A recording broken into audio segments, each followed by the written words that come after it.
Hey my people, I'm here Liz. Kuna story nimeelezewa hapa na mama mmoja na beshte yangu na ni customer wangu pia. Amenishow kuna mama kwa mahali wamezaa but watoto wake hawamwangalii, hawamshughulikii kama mama, na nimekuwa attached kabisa. Nikaona wacha niende nikamuone, then we know what to do.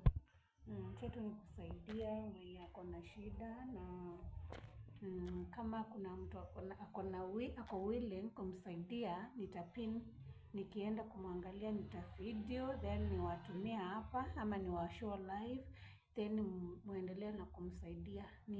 Tunafaa kumnunulia nguo na kitanda, gondoro, then some beddings. Nisio vitu mingi, tunafaa kwenda kumuona tafadhali. So nikipin namba yangu hapo chini ama juu, wherever you are, whether you are in Kenya or in diaspora or outside country, na waomba msaidie tafadhali. Ni mama amezidi na it's like ako na shida fulani. Huyu mama hutembea kama ameinama.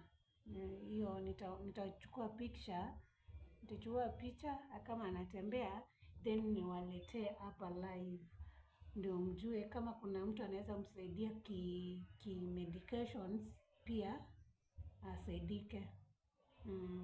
Wacha tu tumsaidie, tuone Mungu kama atatubariki kwa njia zingine. Watoto wetu watabarikiwa tu kupitia njia zingine.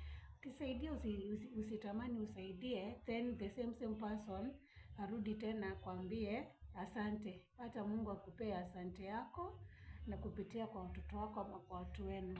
Nawashukuru sana. I'm Liz. Channel ni Liz Kanini Joseph at Liz Kanini 55. Then subscribe, pia mcomment na mlike, then mshare kwa marafiki zenu. Nawashukuru nyote.